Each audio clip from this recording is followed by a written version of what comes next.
Bonjour à tous. Donc en ce jour de Tisha B'Av, je voudrais partager avec vous une compréhension de ce que tout le monde connaît, de la raison de la destruction du Beth Amikdash. Donc dans Maseret Yoma, Daf Tet Amud Bet, donc 9b, il est évoqué là-bas la raison de la destruction des deux temples, premier temple et deuxième temple. Le premier temple a été détruit à cause de trois fautes graves qui ont été commises par le peuple, entre autres. Donc ça a été trois choses. Avodazara, Gilo Erot, Shvichut Damim. Avodazara, c'est l'idolâtrie. Gilo Erayot, c'est la débauche de femmes interdites. Et Shvichut Damim, c'est le fait d'avoir assassiné des gens innocents. Ensuite, la Gemara pose la question, et pourquoi le deuxième temple a été détruit alors que nous savons que la Torah a été diffusée et que les gens, bien sûr, respectaient les mitzvot. Alors pourquoi le temple a été détruit? La Gemara répond, parce qu'il y avait la haine gratuite. Alors, tout le monde connaît cette notion-là de haine gratuite, et nous avons tous la même question, je pense, à savoir, quelle est la signification de la haine gratuite? Ça veut dire, premièrement, pourquoi détester l'autre gratuitement? Ça veut dire quoi, de gratuite comme ça? C'est une folie qu'ils avaient de détester les gens gratuitement. Deuxième chose que nous pouvons nous poser, c'est pourquoi spécifiquement à cette période, à cette époque-là, cette haine s'est-elle développée, s'est-elle diffusée autant dans ce milieu-là? Pour cela, nous allons aussi poser une autre question qui aussi était un peu flagrante quand même. C'est que le Beth Amikdash, premier Beth Amikdash, nous savons que la Shrina, la présence divine, se trouvait. Le Aron HaKodesh et les miracles se trouvaient avaient pour effet pendant le premier temple. Il y avait plein de miracles qui se produisaient pendant le premier temple. Parce qu'il y avait bien sûr la présence divine, la Shrina. Ce qui n'est pas le cas pour le deuxième temple, qu'il n'y avait pas la Shrina, et que quand on voit maintenant la raison pour laquelle le premier temple et le deuxième temple ont été détruits, on ne comprend pas. C'est que le premier temple se trouvait la Shrina, le niveau de sainteté était élevé, et les gens aussi étaient sûrement imprégnés par ce niveau de Kedusha. Et le deuxième temple, qui n'avait pas la Shrina, a fauté dans des choses qui sont beaucoup plus subtiles, beaucoup plus fins. Donc comment cela se fait que le premier temple a été détruit à cause de choses aussi graves, aussi grotesques, alors que le deuxième temple a été détruit à cause de choses aussi subtiles? Alors pour cela, nous allons essayer de comprendre le contexte historique de la période du Beth Amikdash, du deuxième Beth Amikdash, deuxième temple. Il faut savoir qu'il y avait trois groupes qui se disputaient, on va dire, et qui étaient en désaccord profond entre eux. Il y avait les Prushim, donc les pharisiens, ce qu'on appelle les pharisiens, c'était les Chachamim, dont Rabbi Yochanan ben Zakkai, c'était les tzadikim, qui ne voulaient pas, entre autres, se rebeller contre Rome. Il y avait ensuite les Biryonim, qui sont évoqués dans Maseret Gittin, dans le traité du Gittin, page 56a. Biryonim, Rashi explique, c'était des gens vides d'esprit et qui étaient empressés de faire la guerre. Ils n'étaient pas assagis. Et le troisième groupe, c'était les Sadducéens, les Tzedokim. Tzedokim viennent du nom de Tzadok Ubaitus.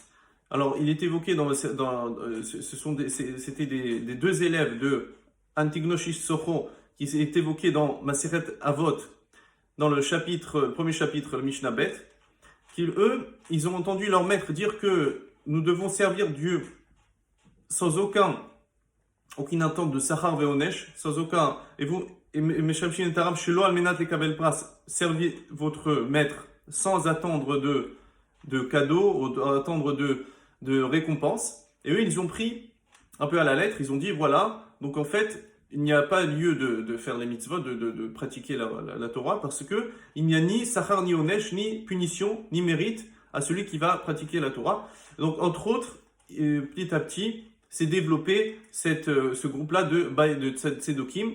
Donc, ils ne croyaient pas en tout cas les paroles de Chachamim, ils se sont éloignés des sages.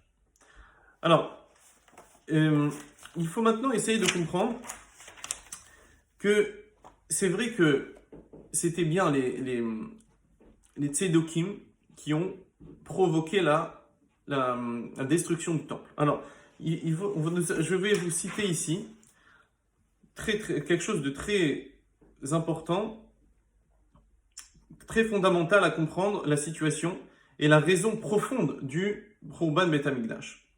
C'est dans le Bet HaLevi. Le Bet HaLevi, donc c'était un grand sage de Brisk, qui écrit dans son livre Bet HaLevi pendant Parashat Bo, au nom du Yarod Vash, au nom du Rabbi Natan Eibeshitz, que la raison profonde de la destruction du temple a été Aliédézé chez Nitracha Kat Tzedokim. Car il y a ce groupe-là de Tzeducéens qui s'est créé et qui s'est développé, et c'est ça la cause profonde de la destruction du Bet HaMikdash. Et là, il explique longuement que ça représente la kfira. Comme nous savons qu'il y a deux grandes fautes qui ont été commises par le peuple juif, donc le Vaudor, et donc c'est la Vodazara, etc. Et le Meraglim, les Meraglim, donc c'était les espions qui touchaient la Emouna, qui touchaient la foi. Donc c'est ce manque de foi que nous avons eu pendant la fête des Meraglim. Il est écrit que à cause de ça aussi, Bachitem Priachel Dorot, vous allez pleurer éternellement à cause de cette faute-là. Donc, en tout cas ici, il est évoqué que c'est aussi cette notion-là de kfira, d'avoir renié la Torah et les paroles de Chachamim, c'est ce qui a provoqué la destruction du deuxième Bet HaMikdash à cause des Tzedokim. Et il explique ici, très intéressant, que comment s'est développé ce groupe-là de Sadducéens, de renégats. Il est écrit que c'est à cause qu'ils ont vu la Sinat Rinam, d'Alidé à Sinan Itpardo Elumina Chachamim. À cause de la haine qui régnait entre les Chachamim, et entre surtout la grande méfiance qu'ils avaient envers ces Tzedokim aussi. En tout cas, a priori, nous allons voir que c'est plutôt entre les Chachamim, le Sina qui se trouvait entre les Chachamim, entre les sages, les a repoussés, les a fait retirer complètement de vouloir côtoyer les sages et les tzadikim, les pharisiens, et ils se sont construits, ils ont développé, ils ont créé un groupe à part qui est complètement détaché des Chachamim. Donc nous voyons ici que la Sinat Rinam a été le déclencheur qui a fait en sorte que les Sadducéens s'éloignent complètement de la Torah et créer ce groupe de renégats. Alors, nous allons ici expliquer un peu plus grâce au Netziv de Vologine. Le Netziv de Vologine, donc c'était aussi un Rosh Yeshiva connu à Vologine. Dans Emek Davar, dans son introduction à son livre, il est écrit que la Sinat Rinam, c'est quoi? Pourquoi on appelle ça Sinat Rinam, la haine gratuite? Il est écrit là-bas que, en fait, comme il y avait déjà, c'est une période où la philosophie, c'était une période où les Sadducéens se sont développés. Il y avait ceux qui s'approchaient des sciences. Ils étaient attirés par les sciences, etc. Et ils ont vu que ils ont vu quelque chose d'autre, un autre monde, qui pouvait les détacher des Chachamim, de la Torah et des sages. Et comme ce mouvement était déjà un peu diffusé, un peu développé à cette époque-là, eh ben, il est écrit que chacun suspectait, était méfiant envers l'autre, envers son ami. Donc entre les sages, il y avait une méfiance à ce que peut-être l'autre, peut-être mon ami, je le suspecte d'être un peu influencé de ce courant-là. Et peut-être il n'est pas vraiment croyant au fond de lui. Et ce climat de méfiance était extrêmement, donc sur une grande période quand même, était énormément développé. Et se trouvait énormément entre les sages. Donc c'est ce qui provoquait après du fait que chacun était méfiant envers l'autre, il y avait un climat que chacun ne disait pas ne disait pas à l'autre en face qu'il le suspectait de telle chose, mais chacun regardait l'autre d'une manière suspecte. Et donc après cette sinatrinam, cette haine gratuite, pourquoi c'est gratuite? Parce qu'en fait, c'est une suspicion sur l'autre qu'ils avaient. Et c'est ce qui a provoqué ce climat de tension entre les sages aussi. Et bien sûr aussi, comme on a vu, que les Sadducéens ont remarqué aussi cette chose-là. Et ils ont vu ce rapport entre les sages qui était conflictuel et qui manquait de respect en tout cas. Donc c'est ce qui les a fait, se séparer des Chachamim et c'est ce qui a provoqué donc ce groupe-là, ce grand groupe de Sadducéens qui s'est installé, qui s'est développé. Alors, grâce à ça, nous avons compris déjà maintenant c'est quoi la sinatrinam. Sinatrinam, c'était donc la suspicion que chacun avait envers l'autre, même parmi les sages, d'être suspecté d'appartenir à ce mouvement et d'être influencé de ces thèses-là. Et c'est ce qui a provoqué donc la destruction du temple final. Mais maintenant, nous allons expliquer, grâce au Maharal de Prague, dans Netzach Israël, chapitre 4, il est écrit que le premier temple a été détruit à cause de 3 choses graves. Et en fait, il faut savoir que plus une personne est influencée de choses de sainteté, de forte sainteté, plus le Yetzer Hara va le toucher sur le point sur lequel sa particularité.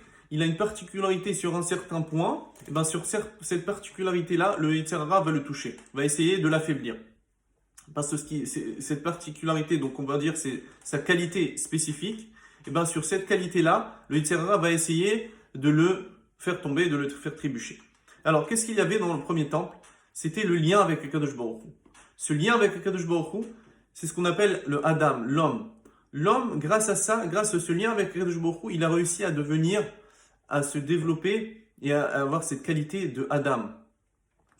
Et justement, comme il a développé cette qualité-là, le Yetzer Hara l'a touché, a essayé de le faire trébucher sur cette qualité et ce qu'il avait développé comme Ma'ala, comme quelque chose, donc c'est une qualité spécifique.